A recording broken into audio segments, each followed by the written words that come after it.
Welcome to Miyaji philosophy চ্যানেলের পক্ষ থেকে সবাইকে হাই হ্যালো। আমি বাহরাইন থেকে বলছি মোহাম্মদ ইয়াসিন মিয়াজি। সবাইকে আসসালামু আলাইকুম ওয়া রাহমাতুল্লাহি ওয়া বারাকাতুহু। সম্মানিত প্রিয় গাইস, অনেকের হাতে আপনার 30,000 টাকা, 40,000 টাকা, 50,000 টাকা জমা আছে। এখন সে টাকাটা দিয়ে কী করবে, মানে আপনি টাকাটা দিয়ে এখন কী করবেন ভাবতেছেন। এই বিষয় নিয়ে আজকে আপনাদের জন্য কন্টেন্ট তৈরি করছি।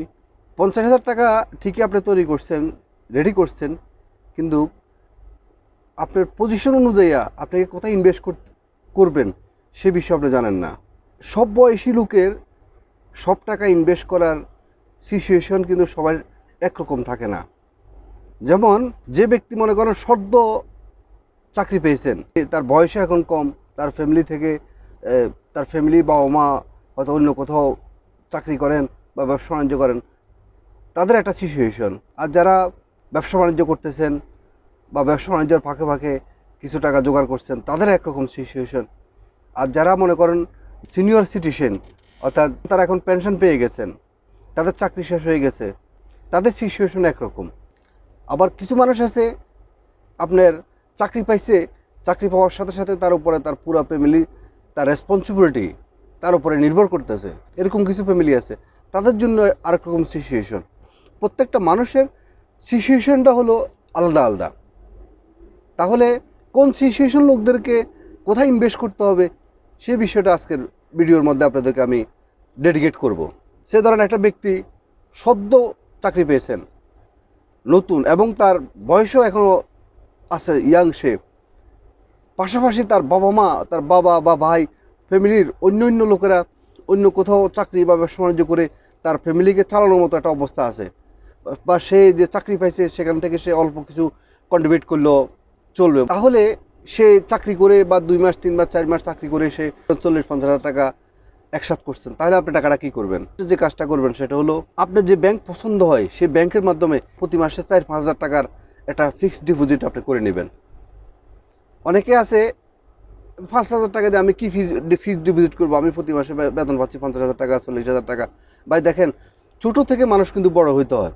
আপনি যদি কোনো ফার্স্ট স্টেপ জীবনে না নেন, তাহলে আপনার জীবনে কখনো সেকেন্ড স্টেপ আর আসবে না। আপনার মেয়াদ দিবেন 5 বছর বা 10 বছর, ওই মেয়াদ যখন শেষ হইবে, হওয়ার পর দেখবেন যে আপনি ওই টাকাটা দিয়ে আপনি যে কোনো একটা ব্যবসা বাণিজ্য বা যে কোনো জায়গাতে আপনি ভালো একটা ইনভেস্টমেন্ট আপনি করতে পারবেন। কারণ আপনার হাতে যে 50,000 টাকা আছে, এই 50,000 টাকা আপনি কোথাও ইনভেস্ট করে আপনি কোনো লাভবান হতে পারবেন না। পাশাপাশি আপনার বাকি যে টাকাটা দিয়ে আপনি যেখানে চাকরি করতেছেন, আপনার চাকরির জায়গাতে আপনি নিজের উপরে নিজে ইনভেস্ট করবেন। কীভাবে নিজের উপরে কীভাবে ইনভেস্ট করবেন? আপনার কোনো শিক্ষামূলক বিষয় বা আপনার ল্যাপটপের প্রয়োজন বা ভালো একটা মোবাইলের প্রয়োজন বা কম্পিউটার শেখার প্রয়োজন, অর্থাৎ আপনি নিজের উপরে আপনি এটাকে ইনভেস্ট করবেন। এই জন্য নিজের উপরে ইনভেস্ট করা উচিত। এই জন্যে যেহেতু আপনি নতুন চাকরি পাইছেন, দেখেন একটা অফিসের মধ্যে একটা এমডিও চাকরি করেন, একটা ম্যানেজারও চাকরি করেন, একটা পিওনও চাকরি করেন, একটা ক্লিনার সেও কিন্তু কাজ করে। অর্থাৎ সবাই সমান টাইমে কিন্তু কাজ করতেছে, কিন্তু সবার বেতনটা কিন্তু সমান নয়। যে পিয়ন তার বেতন আলাদা, যে এমডি তার বেতন আলাদা, যে ম্যানেজার তার বেতন আলাদা। কিন্তু যে ব্যক্তি বেশি বেতন পাচ্ছে, সে তার নিজের উপরে বেশি ইনভেস্ট করার কারণে সে আজকে ওই পজিশনে গিয়ে ওই একজন পিয়নের মতো সেম টাইম সেখানে ব্যয় করার পরেও সে অনেক টাকা বেশি বেতন পাচ্ছে। তো সেজন্য নিজের উপরে কিছু টাকা পয়সা ইনভেস্ট করেন। আপনি যে ডিপার্টমেন্টে চাকরি করতেছেন সেই ডিপার্টমেন্টে আপনি আরও নিজেকে উজ্জীবিত করতে পারেন, আরও নিজেকে অ্যাডভান্স করতে পারেন, আরও নিজের যোগ্যতা দেখাতে পারেন। সেই অনুযায়ী আপনি নিজের প্রতি কিছু টাকা পয়সা আপনি নিজে ইনভেস্ট করতে পারবেন। সেকেন্ড থিংস, কিছু ব্যক্তি আছেন মধ্যবিত্ত বা হতদরিদ্র, কোনো রকম সে একটা ব্যবসা বাণিজ্যর সাথে জড়িত হয়েছে। তো সেই ব্যবসা বাণিজ্য থেকে বা তার উপরে তার ফ্যামিলি ওভার মেনটেন করতেছে। এই ফ্যামিলি মেনটেন করার মধ্যে দিয়ে এবং সে তার ব্যবসাকে ঠিক রেখে সে 40-50,000 টাকা একসাথ করে ফেলছে, তাহলে শেষ 40-50,000 টাকা সে কী করবে? তাহলে আপনার জন্য সাজেশন হলো, আপনি যদি 50,000 টাকা এখন যদি ইনভেস্ট করে ফেলান, যেহেতু আপনার আর কোনো টাকা পয়সা নাই, আপনি যদি 50,000 টাকা যদি ইনভেস্ট করে ফেলান, তাহলে হঠাৎ করে যদি কোনো আপনার ফ্যামিলির যদি কোনো ইমার্জেন্সি কোনো প্রয়োজন হয়, হাসপাতালাইজেশন থেকে শুরু করে যে কোনো অ্যাক্সিডেন্ট, যে কোনো বিষয়, ওভারঅল ইমার্জেন্সি সংক্রান্ত বিষয় যদি কোনো আপনার ফ্যামিলির যদি প্রয়োজন হয়, তাহলে আপনি কোথা থেকে টাকা আনবেন? আপনি যে ব্যবসা বাণিজ্য করতেছেন, সেই ব্যবসা বাণিজ্য থেকে তো যে টাকা পাচ্ছেন, সে টাকা দিতে আপনার পুরো ফ্যামিলি আপনার উপরে নির্ভরশীল, পুরো ফ্যামিলি আপনার উপরে ডিপেন্ডেন্ট, আপনার পুরো ফ্যামিলির রেসপন্সিবিলিটি। তো সুতরাং আপনার উচিত হবে আপনার যে 40-50 হাজার টাকা আপনি একসাথে করছেন সেই টাকাটা দিয়ে আপনি একটা ইমার্জেন্সি 6 মাসের জন্য একটা ইমার্জেন্সি ফান্ড আপনি তৈরি করেন। অর্থাৎ এই টাকাটা আপনি ভাঙবেন না, সেটা আপনি ব্যাংকের মাধ্যমে আপনি এটাকে রেখে দেন। একটা অ্যাকাউন্ট করে আপনি ব্যাংকের মাধ্যমে ওই টাকাটা রেখে দেন। এটাকে বলে ইমার্জেন্সি ফান্ড। অর্থাৎ যখন আপনি কখনো কখনো কোনো সিচুয়েশনে আপনার ফ্যামিলির, আপনার ভাই বোন, স্ত্রী বা আপনার হাজব্যান্ড বা আপনার বাবা মা, সন্তান, যে কোনো লোক, যে কোনো অ্যাক্সিডেন্ট কারণ হোক বা যে কোনো অসুস্থতার কারণ হোক, যখন ইমার্জেন্সি কোনো প্রয়োজন হবে তখন আপনি ওই ফান্ড থেকে টাকাটা আপনি ব্যয় করতে পারবেন। তখন আপনি নির্টেনশনে আপনার আল্লাহর ইচ্ছায় আপনি সমস্যা থেকে মুক্ত হইতে পারেন। কিন্তু যদি আপনি ইমার্জেন্সি ফান্ড যদি আপনার না থাকে তখন আপনি তো এটার জন্য অনেক টেনশনে পড়ে দেবেন, অনেক ডিপ্রেশনে পড়ে দেবেন। আপনার মানুষের ধারা যেতে হবে যে আপনার টাকা ধারার জন্য, লোনের জন্য। তো সুতরাং আপনাকে ভবিষ্যতে কারো কাছে তো হাত না পাততে হয় বা কারো টেনশন না করতে হয়, সেই জন্য আপনার 6 মাসের জন্য একটা ইমার্জেন্সি ফান্ড তৈরি করেন। যখন আপনি কখনো কোনো কারণে আপনার ব্যবসা বাণিজ্যে যদি কোনো ক্ষতিও হয়, লসও হয়, 1 মাস 2 মাস 3 মাস, তাহলে আপনি ওই ফান্ড থেকে আপনি অন্তত আপনি নিজেকে ওভারকাম করতে পারবেন। না হলে আপনি কখনো বাঁচার কোনো উপায় নেই। তো সুতরাং আপনি এই 50,000 টাকা দিয়ে আপনার কোথাও ইনভেস্ট করার প্রয়োজন নেই, আপনি একটা ইমার্জেন্সি ফান্ড আপনি তৈরি করেন। ইমার্জেন্সি ফান্ড তৈরি করি আপনি এটা অ্যাকাউন্টে রেখে দেন, এটা কখনো হাত দিবেন না, এটা নাই মনে করে রেখে দিবেন। তাইলে আপনি দেখবেন যে কোনো সমস্যা পড়লে, বিপদ আপদ পড়লে আপনি ওভারকাম করতে পারবেন, কারো কাছে হাত পাততে হবে না। এবং সর্বশেষ যেটা বলবো সেটা হলো আমাদের সিনিয়র সিটিজেনশিপ। অর্থাৎ যারা মনে করেন 55-60 বছর হয়ে গেছে, সে নিশ্চয়ই চাকরি থেকে রিটায়ার্ড হয়ে চলে আসছেন, সেটা গভর্নমেন্ট চাকরি হোক বা প্রাইভেট চাকরি হোক, যে কোনো চাকরি থেকে তারা রিটায়ার্ড হয়ে চলে আসছে।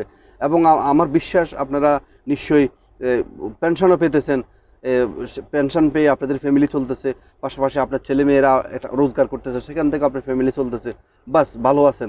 তাহলে আপনার কাছে যে এখন 50,000 টাকা, যে কোনোভাবে আপনি 50,000 টাকা জোগাড় করছেন, তাহলে আপনি 50,000 টাকাটা কী করবেন, আপনি কোথায় ইনভেস্ট করবেন সেটা আমি আপনাকে বলে দিই। সেটা হলো আপনাদের জীবনে ইনভেস্ট করতে করতে করতে করতে আজকে আপনার বয়স 60 বছর হয়ে গেছে, আপনাকে আর ইনভেস্ট করার প্রয়োজন নেই। আপনি যে কাজটা করবেন সেটা হলো এই 50,000 টাকা আপনি নিজের উপর আপনি নিজে ইনভেস্ট করেন।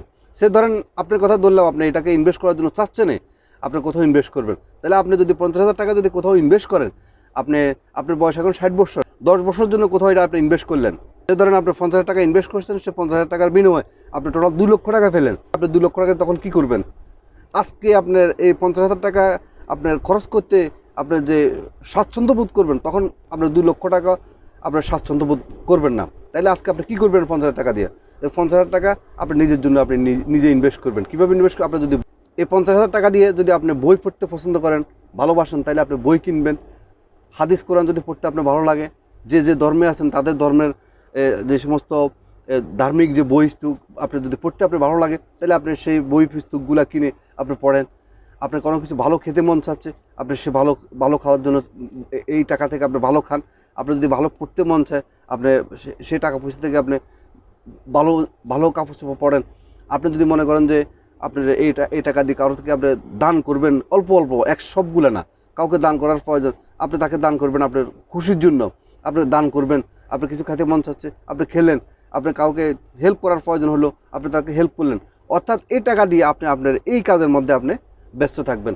আপনি এই টাকা একসাথে কোথাও ইনভেস্ট করার প্রয়োজন নেই। আপনার জীবনে তো ইনভেস্ট করতে করতে আপনার জীবন শেষ হয়ে গেছে, আপনার এখন 60 বছর হয়ে গেছে, আপনি আর কি ইনভেস্ট করবেন?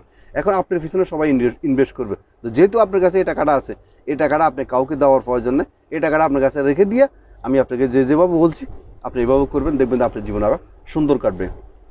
আজকের মতো ভিডিওটি এখানে শেষ করলাম। আজকের ভিডিওটি যদি আপনাদের কোনোভাবে কারো যদি কাজে লাগে থাকে, তাহলে অবশ্যই এটা লাইক এবং কমেন্ট করতে ভুলবেন না। এবং এই ভিডিওটি আপনারা আপনাদের বন্ধু মহলে সবার কাছে শেয়ার করে দিবেন, যেহেতু সবাই ভিডিওটি দেখে উপকৃত হয়। এবং যারা নতুন, অবশ্যই মিয়াজি ফিলসফি চ্যানেলকে সাবস্ক্রাইব করে অল নোটিফিকেশন অন করে রাখবেন এই ধরনের নতুন নতুন ভিডিও দেখতে। এবং যারা ইতিপূর্বে সাবস্ক্রাইব করছেন আপনাদেরকে অসংখ্য ধন্যবাদ। আবারও মিয়াজি ফিলসফি চ্যানেলের পক্ষ থেকে সবাইকে আসসালামু আলাইকুম ওয়া রাহমাতুল্লাহি ওয়া বারাকাতুহু।